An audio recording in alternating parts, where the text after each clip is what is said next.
haiko shule lakini ni mzazi. Umeona? Yes. Kuwa mimi napenda mazingira.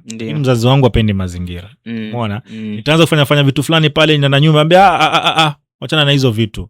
Wanichafulia, unaletea uchafu, unanaribia vitu zangu. So our communities, let's say the parents, mna train pia, ndo mtoto wake akifanya jambo fulani pale nyumbani ajue mimi kama mzazi pia nishakuwa trained, najua ni kitu gani ambaye inaendelea na mtoto wangu. Okay. Swali zuri Raja. Wajua wakati unaelimisha mtoto ni kama umeelimisha mzazi. Okay.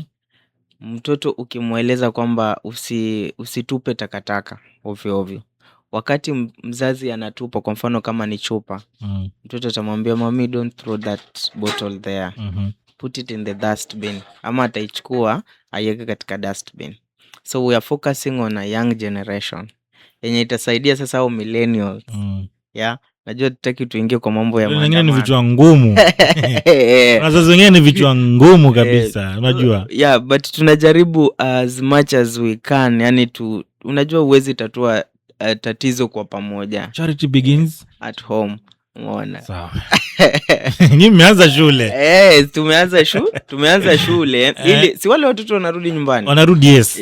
Sasa wakisharudi nyumbani, si ni kama mtoto wakati anasoma huwa anakuja nyumbani mzazi anaangalia homework. Ama sasa hii pia wakati mtoto tumemfunza amejua, anakuja nyumbani anaendelea kupractice. Okay. Alapo practice ndio mzazi pia anajua from there. Okay.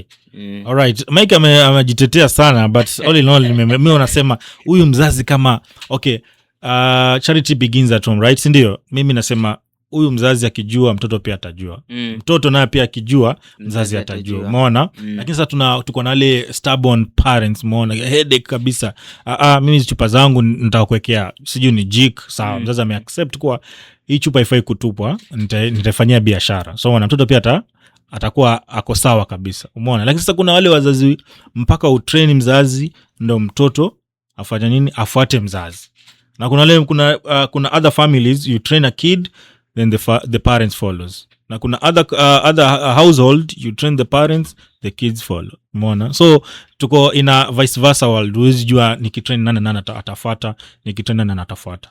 Hiyo ni kweli.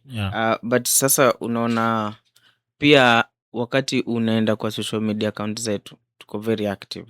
Na website zetu pia tuko very active kabisa. Hata juzi tumepublish our report, our newsletter. Ukienda pale online utaipata. Huwa tunakuwa active kwa sababu tunataka hii generation nyingine pia ikuwe involved. Si wazazi pia wanaingia social media. Mtoto akishasema mami ama dadi, kuna watu huwa wanakuja kutufunza pale mambo ya climate change. Na mzazi lazima atakuwa curious aone ni nani huyu ana interact na watoto wangu. Anaenda pale kwa social media, anataka kuona ni akina nani. Akifika pale anaanza kuona okay, hatufai kutupa takataka ovyo ovyo, hatufai kutupa kwa bahari takataka. Kwa hiyo tukitupa ni tunafaa tutake care, tunafaa tupande miti. So kuna ile kidogo si eti tunamlazimisha yeye kumuelimisha, lakini kuna venye pia anaweza enda pale akapata ka knowledge kidogo, akasema okay, kumbe mtoto wangu anafanywa hivi. Right, nimekuelewa Mr. Mike. Hold that thought kwa sababu tunarudi tena tuongele kuhusu mazingira. Hii mazingira ni nini? Tumesema kutupa takataka, kwenda matakataka kwa beach, kupanda miti. Ni tupanga miti aina gani? Na mbona tupande shule tusipande kwa mtaani? Na tunafaa kupanda miti mingapi? Maybe kuna specific miti tunafaa kupanda ama tunapanda tu miti yoyote? Na ni takataka gani ambazo tunafaa kuweka kwa nyumba? Na zingine tutupe kama ni kwa dustbin. Unajua ukienda kwa pale OC unaona zile dustbin zimekuwa labeled. Umeona? Hii sijui ni string only, hii sijui ni nini. So lazima zile takataka ambazo tunatupa kwa nje ya nyumba ama kwa zile bags, kuna zingine ambazo hiyo weka kwa latrine. Umeona? Hizi ni gani ambazo tunaweka kwa latrine na ni gani tunaenda kwa break, alafu we'll be back in a short period. Bwana, zimekatika dakika 29 baada mwendo wa saa 3 za asubuhi. Mpenzi msikilizaji wa radio, kipindi bwana ikiwa ni sanaa ya biashara. Niko na wageni ndani ya nyumba ndani ya mjengo, na leo tunaongelea kuhusu swala zima kuhusu mambo na climate change. Unajua sisi watu sijui tunasikia nini tukisikia mambo na climate change, ama tunaelewa vipi? Ni usafi tu, ni usafi tu wa mazingira pale nyumbani kwako, sehemu unayoishi, chumba chako, zile takataka ambazo unatupa ukienda kule katika public places kule, public beach, una keep vipi mazingira kuhakikisha kwamba mtu mwingine akija pale vile anapata mazingira yako safi kabisa. Ama wewe ukishakula chips pale, ushakula crisps, unatupa tu, unaandikiwa pale do not litter, lakini watu wengine sijui uga kusoma ni shida ama tu ni ujeuri wako nao. So tunataka kuongelea kuhusu swala zima kuhusu mazingira. Nataka tujue tu takataka. Hizi takataka, kuna takataka ambazo tunatupa kwa dustbin tu pale nyumbani, kuna takataka ambazo tunafaa kwenda kuchoma ama vipi, na vile vile ni mazingira, tunafaa kupanda miti. Ni kwa nini tupande miti? Na tukifika kule katika bahari, kwa nini tusitupe zile takataka? Na kwa nini bahari zetu hatuna dustbin? Dustbin zetu zile za county za Mombasa County zinaziko mbali kabisa. Mtu amenunua crisps huku juu Pirates Beach, by the time anafika kwa ile dustbin anaona uvivu ya kutembea all the way from pale mahali ameketi hadi kule kwa zile dustbin. Kwa nini hatuna zile movable dustbin ambazo ziko tu pale karibu na mtu ameketi? So tuanze na hizi takataka ambazo tunasema ni takataka. Ni takataka aina gani? Ni tunafaa tufanye aje kuhusu mambo na how to keep our environment clean, Steph? Okay. Personally, nikiwa in the social places, niko na kitu nataka kutupa, kama nylon hivi, kitu nimekula, na nisione nisione dustbin karibu. Huwa naiweka kwa mfuko wangu. Naenda nayo hadi nyumbani. Naenda nayo nyumbani, nikaitupe kwa dustbin. Na kama ni kwa gari, kwa matatu, unajua kuna ile mtu anakula fana yake hapo kwa kiti ya gari anashuka. That's not right.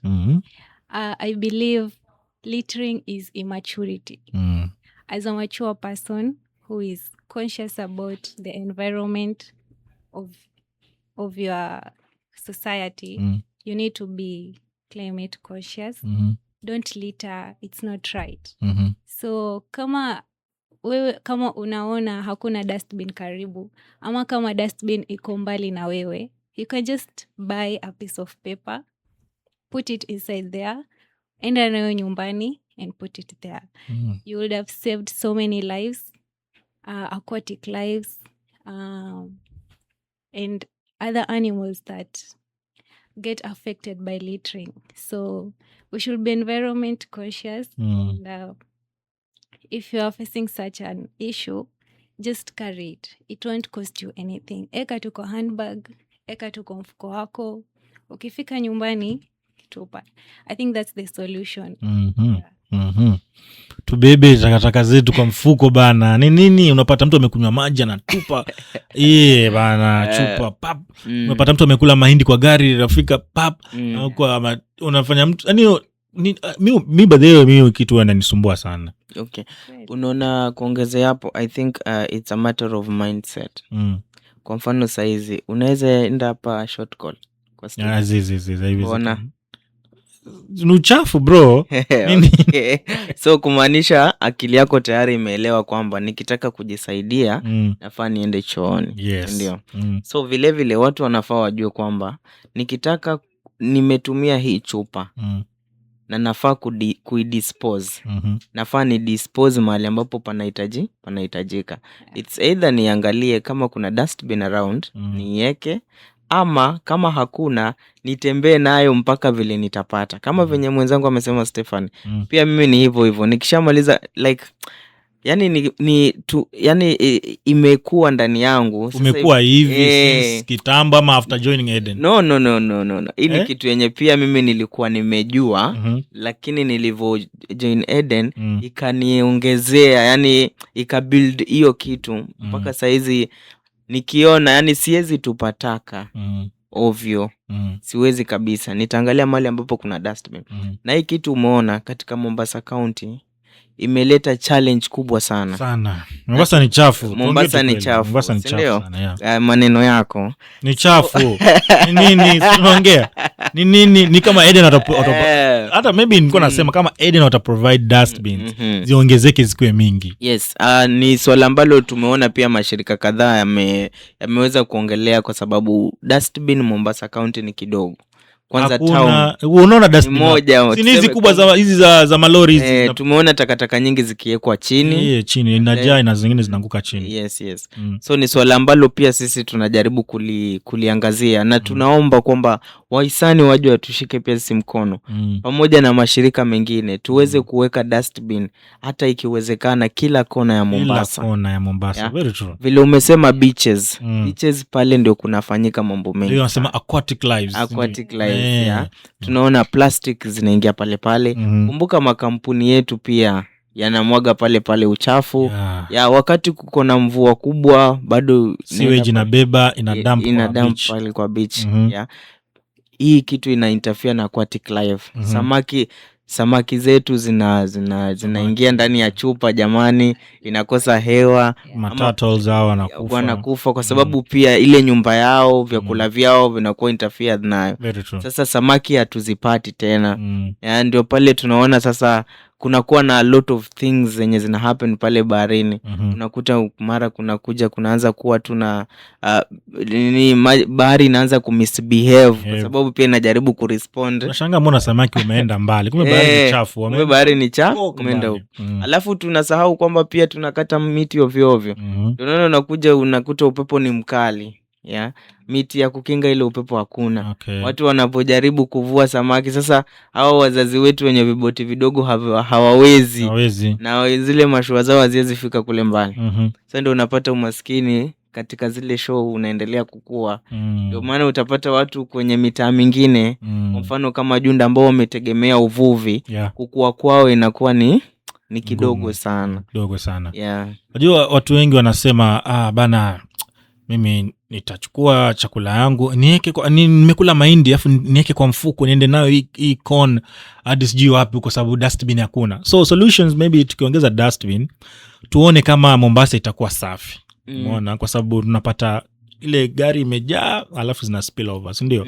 So what if tukiongeza dustbins tuangalie maybe Mombasa itakuwa safi. Na yule ambaye anasema bana siwezi beba hii kitu kwa mfuko bana kama steps, ndio ati nimekula sijui ice cream sijui nimekula sijui nini niweke kwa mfuko niende nao hadi nipate dustbin. Maybe zikiwa mingi mtu ataona tu si ndio hii hapa acha niweke. Umeona? Lakini I walk all the way from Nairobi University Mombasa campus natembea na mfuko yangu tu sababu mimi ni environmentalist natafuta dustbin itakuwa so maybe tukipata wafadhili walete dustbin zikuwe mingi kila mahali kwetu dustbin ndio hii maybe Mombasa itakuwa safi. Na Stephanie ataongelea wajua si tu kuweka dustbin peke yake. Na wanasheria wanatuambia jua sheria vunja sheria, si ndio? So inatakana hawa watu baada ya kuwa tuseme dustbin ziko na Eden unaona tunafanya climate literacy programs, wacha watu waelezwe kwa nini wanafaa kuweka uchafu ndani ya dustbin. Tukiziweka pale na watu hawajui ama hawaelewi ni kwa nini wanafaa kuweka, basi tutakuwa bado tunafanya kazi bure. Si tuko na police stations na kuna watu wengine labda ambao wanavunja sheria na hawapelekwi.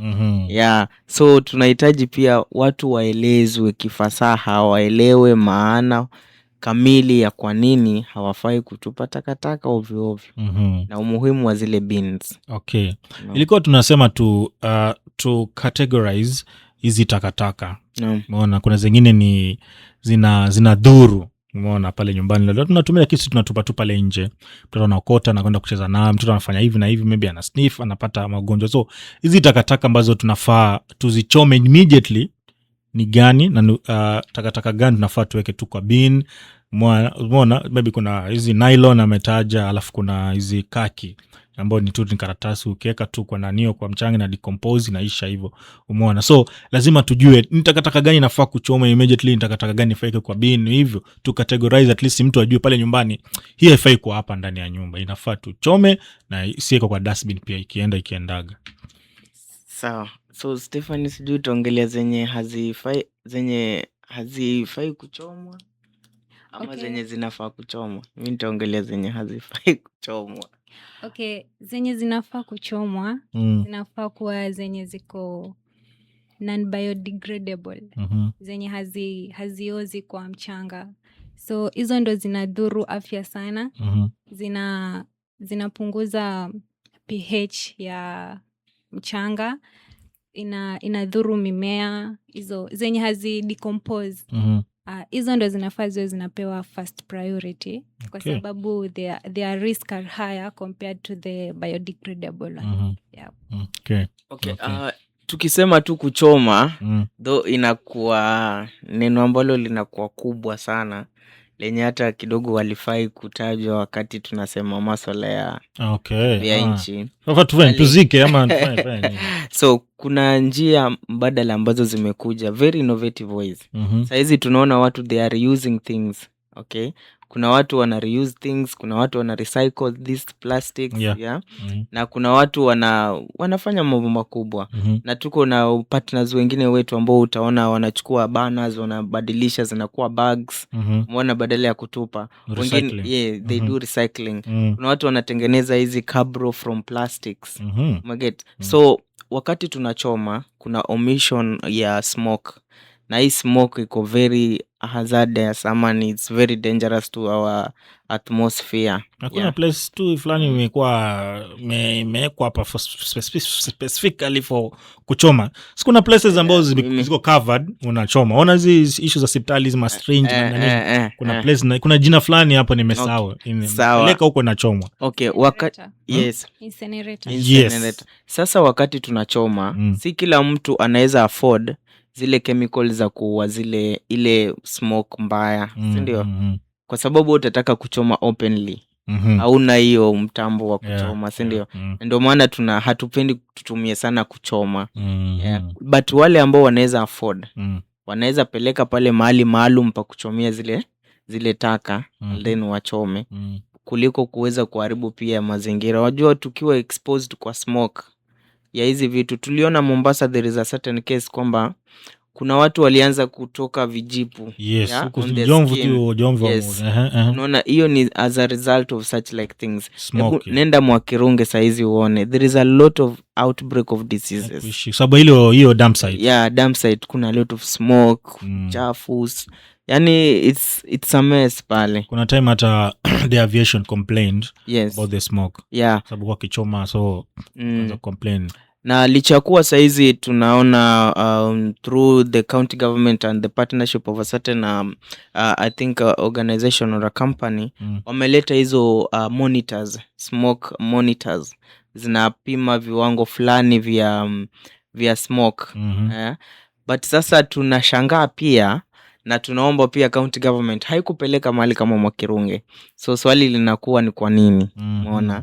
Na ni swali ambalo pia sisi kama watu wana Eden tunajiuliza, mbona zisipelekwe vulnerable places? Kwa sababu Mwakirunge ndio place ambayo kidogo wanafaa waweke pale monitors kama hizo ziweze kuambia level ya smoke imefika wapi, kuliko wanapeleka masehemu zingine ambazo labda sitazitaja lakini haziko hiyo. There is no a lot of smoke. Yes. Nimekupata kabisa. Kuna jamaa fulani hapa anauliza ozone layer ni nini? Wajua kuna some neighborhood napata wanatumia makaa, kuna wenye wanatumia kuni, na kwenye wanatumia smoke, na kwenye wanatumia cow dung. Sasa preferable ni gani unapata? Ni tutumie kitu gani? Kwa sababu tukikata miti tunapata kuni. Tunapata kuni na tunapata makaa. Lakini hatufai kukata mti kwa sababu miti inasaidia upande wa mazingira, upande wa mvua itanyesha na pia ita control wind, si ndio? Lakini unajua hiyo miti tukikata tunapata kuni na makaa. Wakasema tusikate miti, tutumie gas. Wakasema hii gas ni ya mtu fulani, serikali inataka tu watu watumie gas kwa sababu ni ya kiongozi fulani, hapo atapata faida bla bla bla bla nyingi. Wengine basi wakasema basi tutumie mavi ya ng'ombe. Sasa hii huku Mombasa unapata mavi ya ng'ombe wapi jamani? Wajua neno ni usikate miti ovyo ovyo. Si eti usikate mti. Usikate mti ovyo ovyo. Na wakati unakata basi panda. So nikate na nipande. Mimi nimekata kwa sababu siutaki huo mti. Napanda aje sasa? Kata moja panda mbili. Yes, but sasa watu wanakata na hawapandi. Umeget? So hiyo ndio inafanya mpaka inakuwa a very big challenge. Ndio maana government sasa inatumia the word usikate sasa mti. Kwa sababu ukikata utakuwa kuna policies na sheria ambazo utakumbana nazo. Okay, tuseme nini ambacho tunafaa tutumie? Wacha tutumie energy ambayo it's very clean. Yeah, energy ambayo haidhuru mtu yoyote kabisa. Kama tuko na saizi tuko na ni jiko ambazo zinatumia tuseme makaa ambayo ni kidogo. Na pia kuna makaa ambayo imebuniwa ambayo haina madhara yoyote na haitokani na mti. Is it affordable? Yes, it's affordable. Okay. Haitokani na mti. Kuna makaa inatengenezwa hata na mchanga peke yake. So hiyo hakuna vile utakata mti. Kuna gas haitokani na mti. Kama unaweza afford gas unaweza chukua. Na kuna pia jua, we have solar. So unaweza improvise solar, turn into energy nyingine ambayo unaweza tumia. Na and many other ways ambazo mtu anaweza tumia. Yes. Nice. Well explained. But tusikate miti kwa sababu na kama ni lazima miti inakwanya bana. Kama ni lazima tupikie kuni, basi tukate branches kidogo. Zile ambazo zinakaa zimekauka, then tutumie kwa mapishi yetu. Lakini sisi tunakata mti mzima kwa ajili ya kutumia. Nishakata branches, nimesha kuni zangu. Ile ambayo inaonyesha dalili ya kunyauka, labda imeshikwa na mdudu ama nini.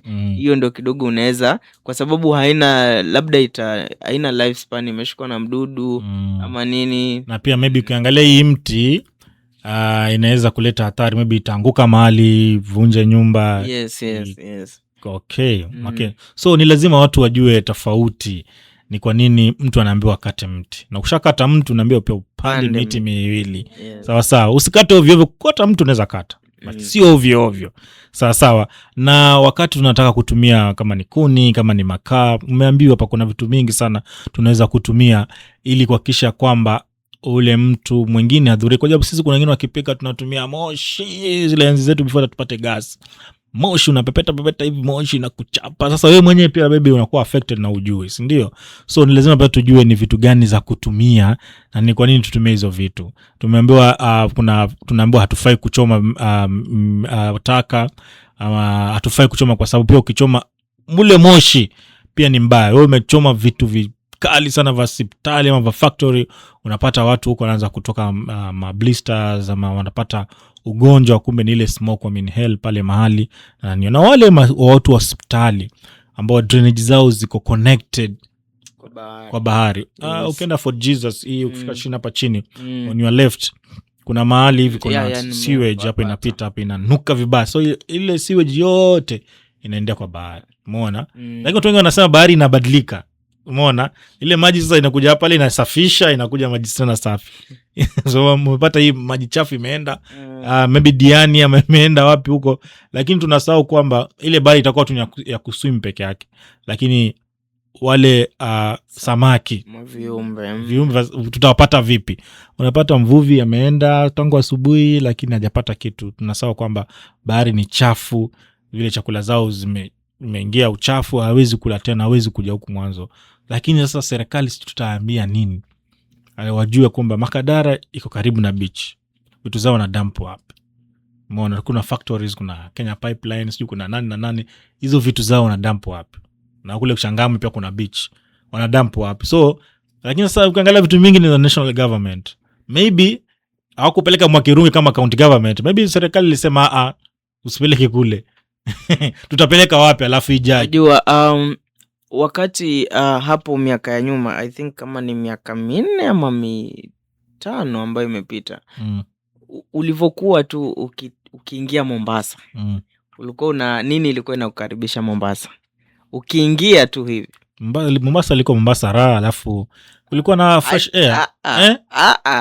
Wakati umefika pale roundabout ya Changamwe, unaanza kuteremka sasa pale inaitwaje, Makupa ama huo mteremko pale Changamwe, mteremko kwenda wapi? Kuingia town unakuja sasa Makupa ukipanda. So ukiteremka ukitoka town unapita hivyo kuna huko unaenda Sabasaba unakuja tena huko nani unaingia Mombasa town.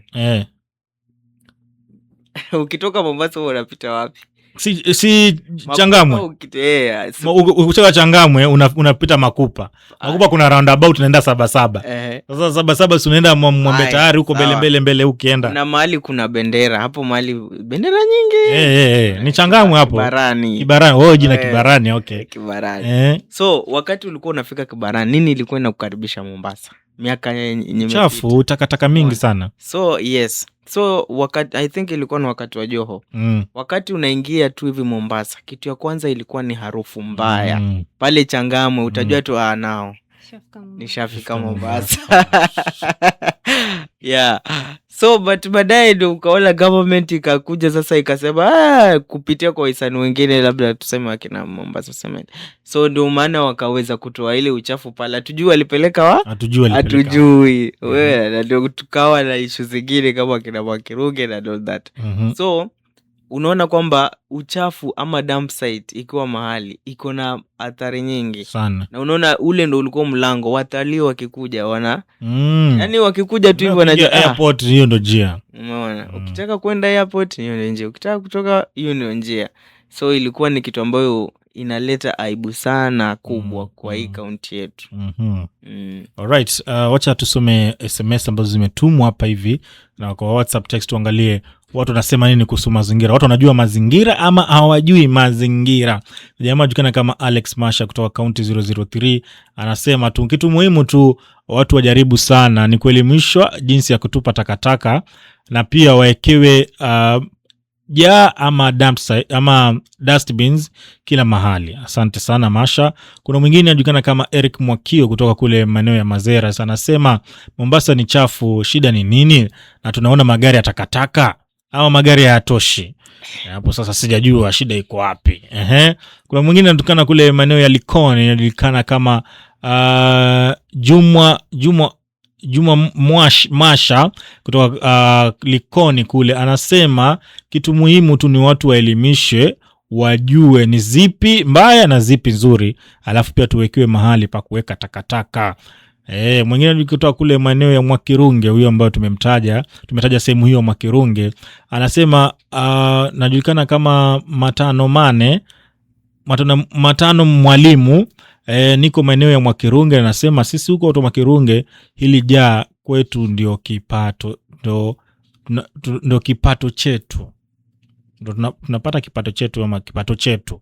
Umesikia ile jasa likiondolea pale ni kama watu wengi watakosa pia kazi. Umeona sasa? Kwa sababu kuna watu wengi wanasema ona ushaipata wakati gari za Mwakirunge hizi gari kutoka Mombasa zinaingia Mwakirunge venye watu wanakimbilia. Mpaka kuna jamaa alisema wakati umeshiba kile chakula kama unataka kukitupa usikitupe tu ukiweke kwa karatasi, ukifunge vizuri weka katika hiyo gari iende huko Mombasa.